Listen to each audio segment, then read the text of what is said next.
The Vatican. The very name evokes a vivid imagery of something immersed in the Dark Ages, something that has long held secrets going back to the time of Christ, ones that will be guarded for all time. Even in our modern technological age, no other edifice on earth conveys such a tangible impression of irreproachable fortitude as does the Vatican. Many believe that there are ancient writings held within its vast library that have been presumed lost to time and lost to human memory. Much of the material inside of it can be traced all the way back to the 9th century and includes the minutes from the trials of the Knights Templar, the papal bull that decreed Martin Luther and those Protestants who followed him to be excommunicated. The personal letter from Mary, Queen of Scots, to Pope Sixtus V is also in turn there, in which she begged his intervention to prevent her from being executed. There are in fact tons of documents of historical importance in the Vatican Library. So does it hold other information that tells of a secret knowledge, such as who we are and where we came from? And does it contain chronicles and evidence about extraterrestrial beings coming to Earth? Join Joe and Elle Sheldon as they delve into the Vatican archives.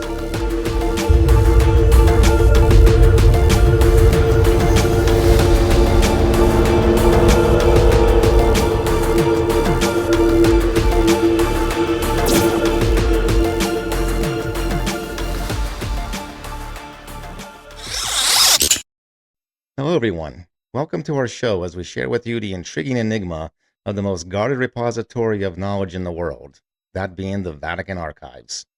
We'll explore this fascinating as well as cryptic place, some might even call it anachronistic, and we'll do that by looking at some of the popular beliefs about it from a logical perspective, trying to focus more on the facts and less on the myths. Of course, by doing so, we must explore its history, which is something in and of itself that is cloaked in ancient mystique. So when people hear the word Vatican, the thing that comes to mind is the Pope. It is the place where he lives and works over in the wonderful eternal city of Rome.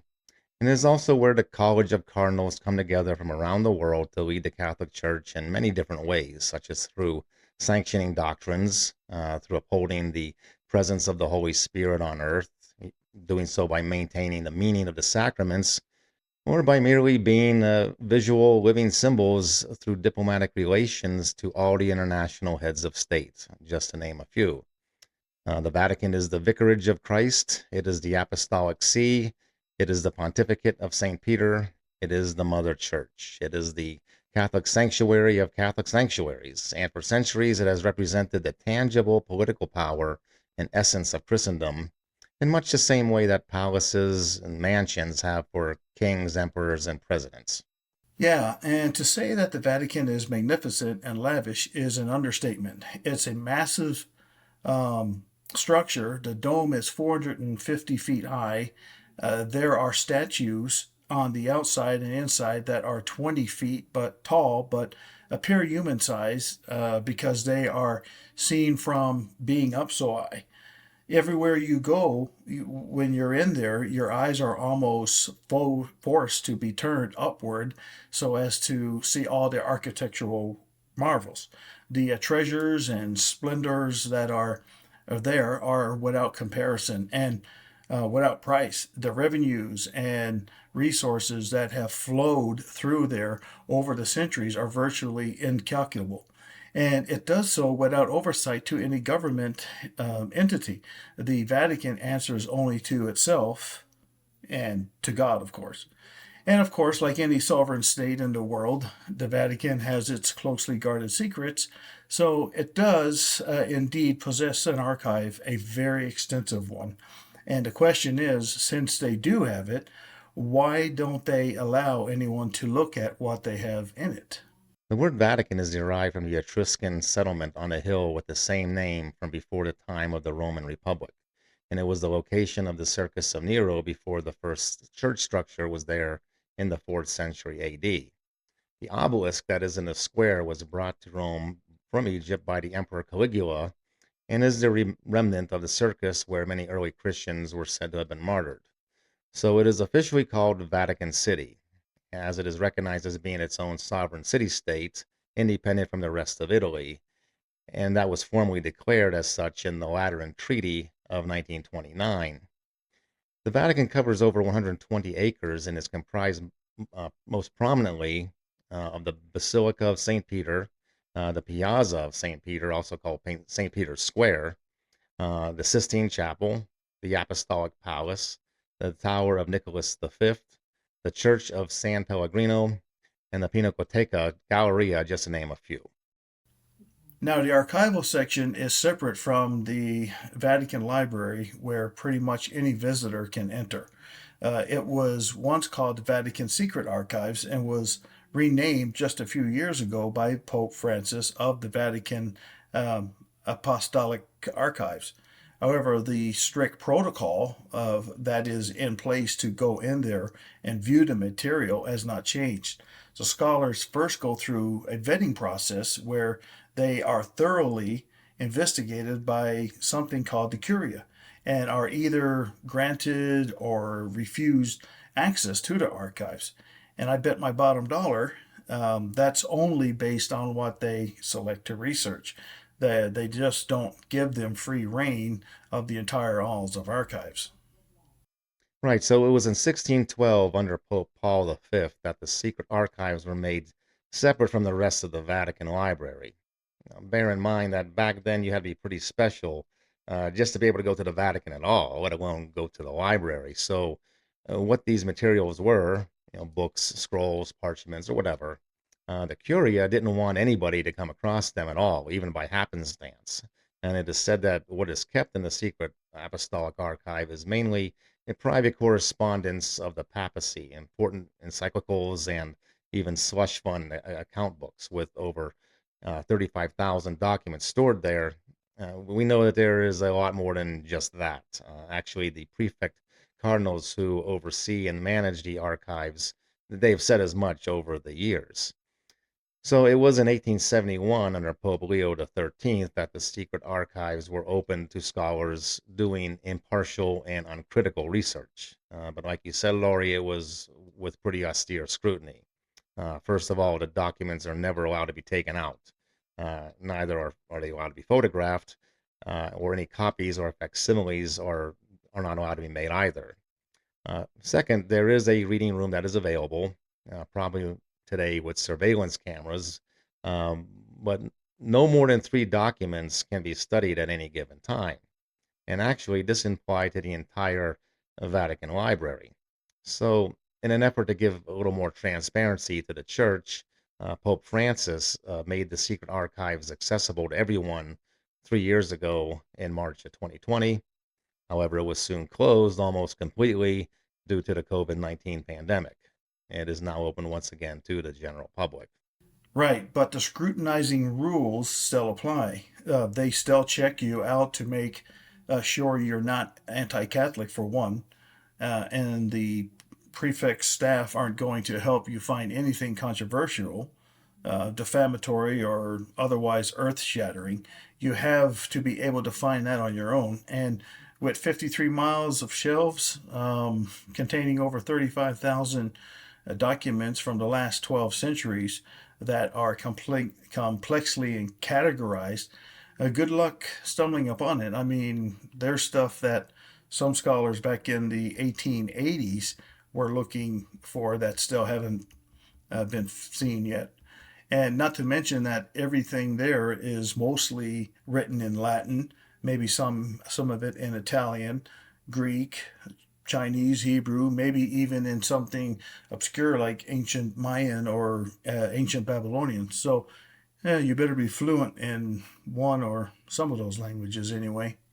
But some special individuals must know exactly how everything is categorized and arranged in those enormous vaults and on all those shelves, and certainly they would have control over protecting anything thought to be extremely sensitive and secretive.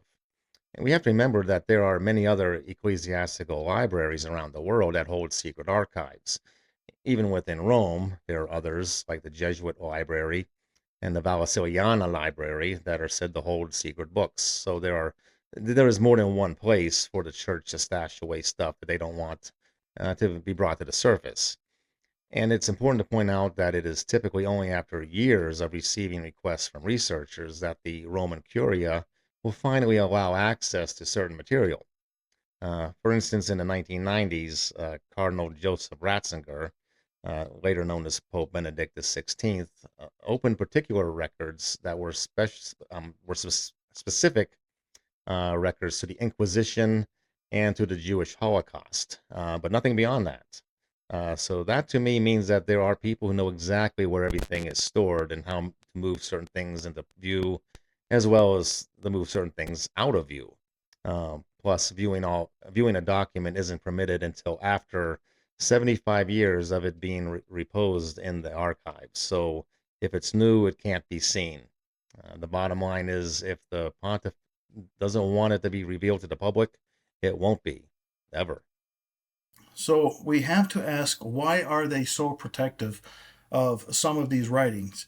If they are so concerned about bacteria getting in from the outside, then why let anyone in at all, right? This can't be the reason why. So it must be because they can only trust certain individuals that belong to a prestige institute or something. They obviously have trust issues and do not, want this hidden knowledge leaked to the public. Now, strangely enough, in the 1920s, a Russian scientist named Gendrich Ludwig managed to be given access to the archives, even though, he was known to have connections with the Soviet government. While he was there, he came across old manuscripts that detailed stories about alien visitors coming to Earth a long time ago, based on what Brent Swanser wrote in MysteriousUniverse.com about Ludwig, dated back in May 31st of 2021. He came across texts that outlined how extraterrestrial beings were an integral part of the development of the great civilizations on Earth, such as the Egyptian, Babylonian, Greek, and Mayan. Supposedly, he was able to take some photographs of some of these and take them back to Russia, and had told some of his students about all that he had found in the Vatican archives. Yeah, however, that later landed him in trouble with the KGB, who thought he was conspiring with the West by going through the Catholic Church in Rome. And that was a huge no-no in the Soviet Union. He was put in one of Stalin's gulags during the years of World War II, but eventually was released, and not much was said about him until the 1960s, when a Russian journalist named Vladimir Kuryants wrote about how Ludwig had photographs of texts from the Vatican archives, and these photographs told of the secrets, or I should say the text, the photographs of the text told of the secrets of alchemy, as well as ancient codes that he deciphered, and explained that they meant that alien entities had come to Earth and brought forth the human race, possibly much like how the Anunnaki are said to have done so, according to Zachariah Sitchin. He talked about a similar idea much later when he wrote his books in the series The Earth Chronicles. Now, one thing that seems far-fetched is the mention of photographs being taken of the text. Uh, these, of course, will never come to light, and you have to be a little skeptical about Ludwig being allowed to drag a camera into the Vatican archives. Remember, this would have been a 1920s style camera, not a modern-day cell phone camera that you can sneak in by keeping it in your pocket, which, of course, they highly discourage that today, knowing that people can do that with cell phones, cameras. No, Ludwig, he would have had to take in a huge set of clunky photographic equipment that obviously could be noticed. So it is highly dubious that he took pictures. But given that Ludwig was a notable scientist and scholar of the time, it's definitely believable that he managed to do a good bit of research in the archives. And we also have to wonder why the Vatican is not denying extraterrestrial life exists. But such a powerful institution like the mighty church they are, then why not just say that it does not exist? Their problem is they know things that we do not, and if they were to announce that extraterrestrials do not exist, then when the time comes for them to show up, the arrival of these extraterrestrials, the church will look foolish. So this makes us wonder then, that if they are indeed admitting to such things, then what exactly do they know?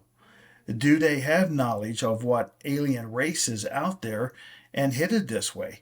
And what dates do they have for when they do show up? I mean, we cannot make naive statements such as, they don't have any information like that because, they would have shared it by now. Well, that's putting a lot of trust into the church to say such a thing. So the truth of the matter is that we don't know what they have. And the theory that they may have this secret knowledge is just as valid as saying they do not have that knowledge. In fact, it may be that after they arrive here, the extraterrestrials, the church will come forward with documentation proving what they knew all along. It might be much like what you mentioned earlier, where the Curia allowed access to information about the Inquisitions as well as the Holocaust. With all of the mystery and closed-door policy, it is not surprising many people think there is a connection between the Vatican and something more shadowy, something perhaps like the Illuminati or the Freemasons, or even some other cabal, one never before heard of. If what is believed about such secret society is true, then could they wield covert influence on world governments? And would this encompass the church as well? Perhaps it is more accurate to think of the Vatican as being its own secret society. In many ways, the Catholic Church almost operates like a secret organization with all its rituals, relics, priesthoods, special initiations, and liturgical rites that are steeped in old traditions that go far back in time to when all these ancient secrets are thought to have taken root. During the time that the Counter-Reformation was taking hold, between 1545 and 1648, Ignatius of Loyola and Francis Xavier, two Spanish priests, founded the Society of Jesus. Their charter, which was supported and endorsed by Pope Paul III, was to further bolster a long-standing agenda to bring the papal influence in Rome onto the scale of global dominance, and that was to include the New World across the Atlantic Ocean. The Society of Jesus embraced the idea of training zealous missionaries, known as Jesuits, to be sent throughout the world to spread the gospel of Christ ad majorem Dei gloriam, for the glory of God. This endeavor to bring converts in places that never heard about Jesus Christ as the Son of God was also meant to achieve political influence and alliances to the Catholic Church that would extend throughout the world. What we also have to keep in mind about the Vatican is that it maintains an astronomical observatory, actually two of them. One at Castel Gandolfo in Rome, and the other in Arizona on Mount Graham. The one on Mount Graham has been there since the 1960s. According to Charles Camose with the magazine America, the Jesuit Review, and dated May 19th, 2021, academics within the Catholic tradition have no problem accepting the idea of intelligent life existing on other planets. Like you said, Laurie, you don't find the Vatican opposing the idea of alien life. They don't necessarily assert it. It does fall outside of the formal liturgy. They simply take no official position on it. And on a website called liberationtimes.com, Christopher Sharp wrote in a short thesis dated January 20th of last year, I should say January 20th of 2022, that since 2002, I think a think tank called the Council of International Federation of Advanced Studies, or CFAS, has held 6 conferences in Rome for the purpose of assisting the Holy See with the preparation of discovery of extraterrestrial intelligence. And also, the president of that CFAS, Ladomero Bibolati, commented in that it is a contradiction to theology to limit the omnipotence of the Lord in his possible creation of other life forms. I'm paraphrasing, of course. So it seems there is a possibility that the papacy does have much of our history's lost knowledge hidden away. This may mean that they have saved documents from the time of Alexander the Great's conquest of Egypt, including things salvaged from the Library of Alexandria before it was destroyed by fire. If so, could they actually have information, such as in the form of ancient blueprints, that accurately describe the building of the pyramids? Could there be information about foreign lands, or to where the knowledge of the gods spread across the ocean to Mesoamerican cultures, perhaps? Is there lost hidden knowledge about the Sakara bird? How was it built? What was its purpose? What about the Baghdad battery. What information do we have in reference to that? And they may even have all the answers to how, when, and where the existence of for Atlantis. We just don't know exactly what they have. And with the 53 miles of shelving, I'm guessing that they have that and more material about things that we haven't yet contemplated.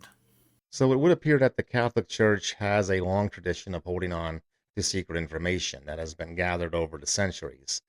There seems to be a clandestineness to it. Like underneath all of the orthodoxy, there's something like a cabal that is at work that not only preserves sources of ancient wisdom, but is also on the cutting edge of understanding modern day technology, such as modern day aerial phenomena, UAPs. Strangely enough, the chief Vatican astronomer, a Jesuit priest named Father Jose Gabriel Funes from Argentina, has come short of saying just as much in an interview with the Associated Press dated on June 8th of 2008, that the belief in alien life is not contradictory to the scripture. Now, not everyone would agree with that.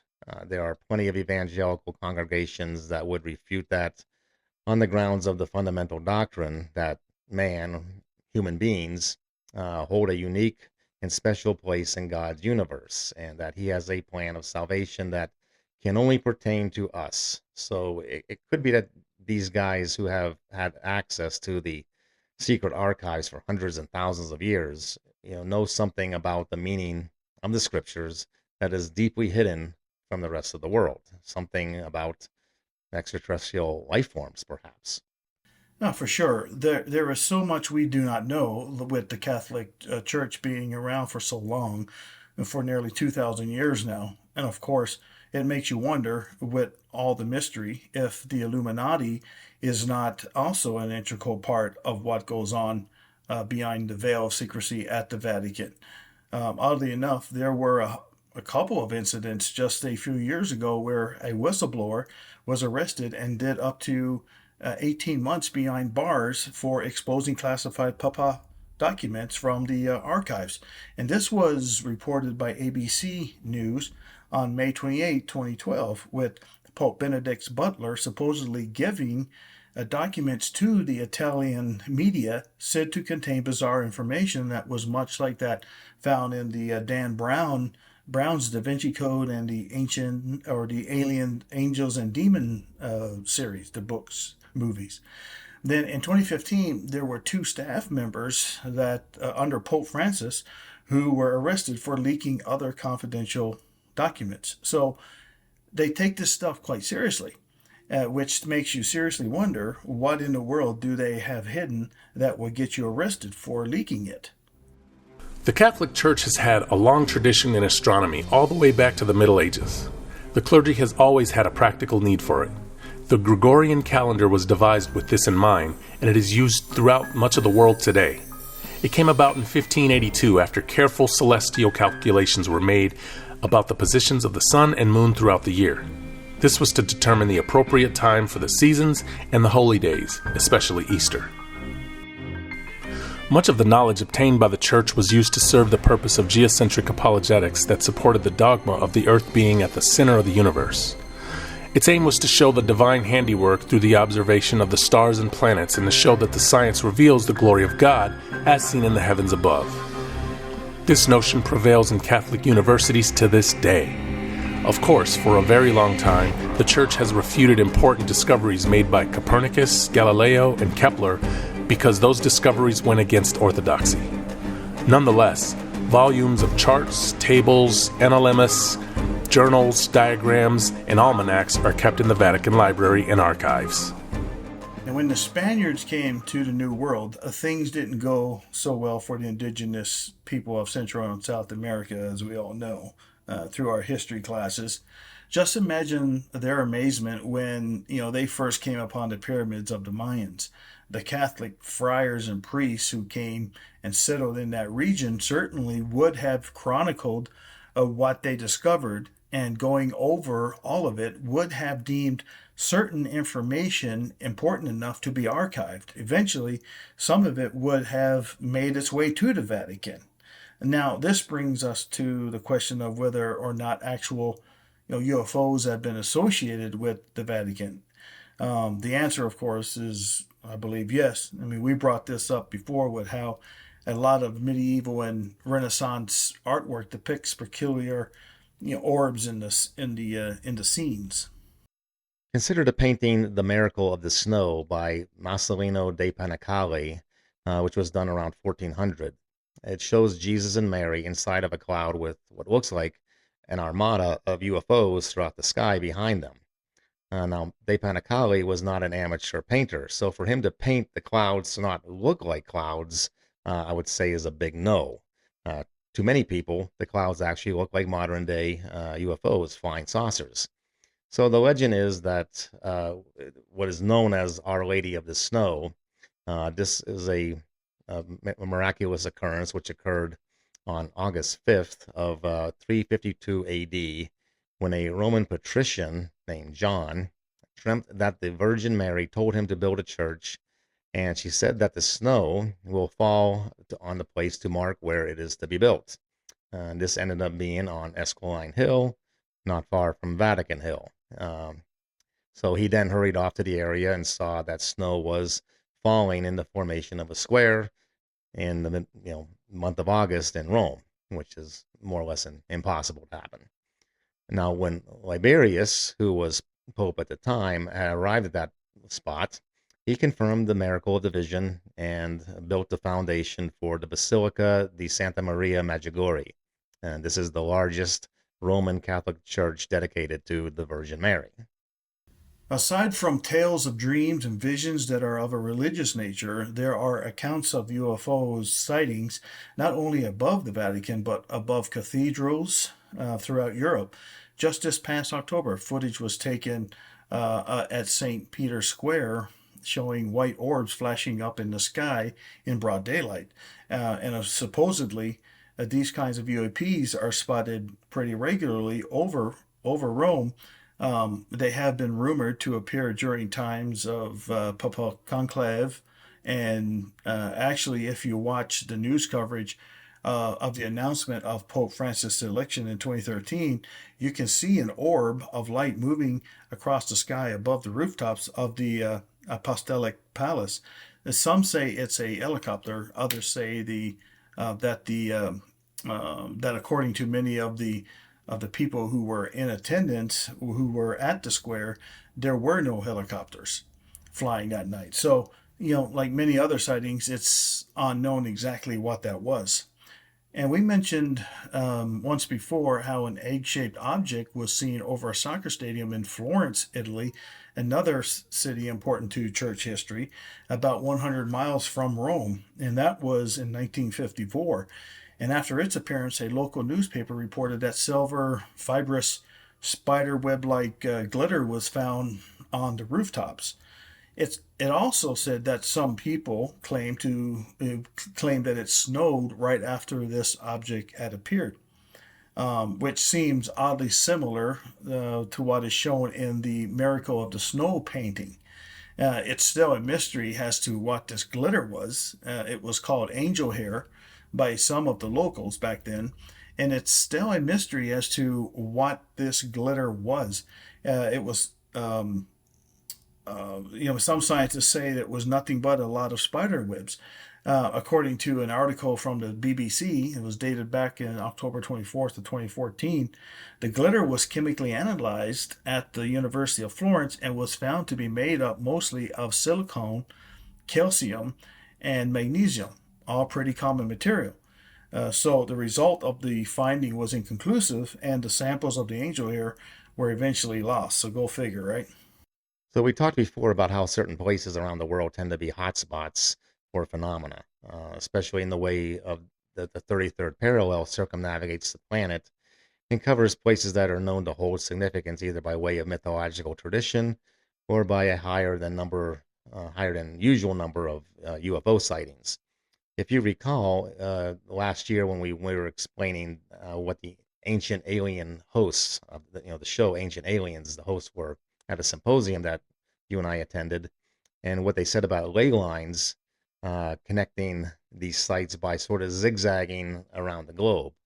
And they pointed on a map of Western Europe, and there is a ley line connecting 12 cities, starting in England, going through France, and ending in Italy. Florence and Rome both fall almost right on that line. So, like other sacred places, the Vatican, possibly even the Circus of Nero, was there before it. And it may have been built where it is because of the stories that are told in the remote past of how extraterrestrial visitors would come and go from that particular spot. Well, we also find a similar paradigm between a holy place, a ley line, and an aerial phenomenon at the location of the city of Jerusalem. Of course, we're all familiar with the biblical accounts that come from there, but there is one story that is a little less known. We have brought it up before, and that is what is told by the Jewish historian Flavius Josephus about the UFO that hovered over Jerusalem. Flavius Josephus lived in Palestine from 37 to 100 AD, and he claimed that the object was shaped somewhat like a sword and produced a light that illuminated the temple courtyard for half an hour. He reminds his readers that a comet was also seen in the sky that circles the Earth for an entire year. That is a very long time for a comet to be visible, not to mention that comets do not circle the Earth, they circle the sun. In his work titled The Wars of the Jews, he wrote, "On the 8th day of the month of Xanthicus, that there was a brilliant light upon the altar of the temple in the 9th hour of the night, 3 a.m. in the morning, so that it looked as though it was daytime. It was a strange and mysterious phenomenon. Indeed, what I am about to relate would, I imagine, have been deemed a fable were it not for the narratives of eyewitnesses and for the subsequent calamities which deserve to be so signalized. For before sunset, throughout all the parts of the country, chariots were seen in the air and armed battalions hurtling through the clouds and encompassing the cities." Book 6, Chapter 5, Verse 3. So Josephus makes it seem like there were too many eyewitnesses for this to be believed as a fable, and described this event as flying armored battalions of chariots. This was supposed to have been around 66 AD, at the beginning of the Jewish-Roman Roman War, which lasted 7 years. You notice that he also said that these battalions were hurtling through the clouds and encompassing, which is surrounding the cities. The problem we face with Josephus is that not only aren't there any narratives from all of these witnesses, but they're not even named, unfortunately.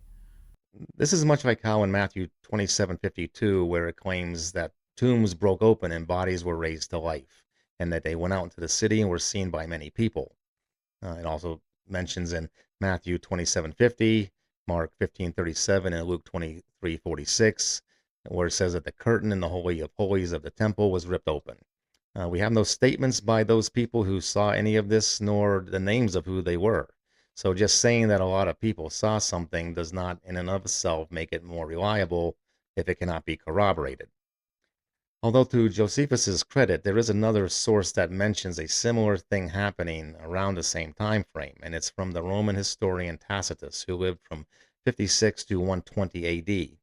He records the same event in his work titled Histories, where it mentions, quote, "There had been seen hosts joining battle in the skies, the fiery gleam of arms, the temple illuminated by a sudden radiance from the clouds.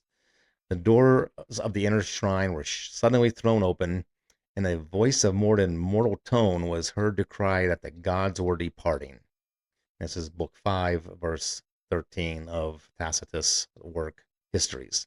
So both Josephus and Tacitus are saying that something big happened, something supernatural and something big was going on in the skies over Judea at the beginning of the Jewish revolt against Rome.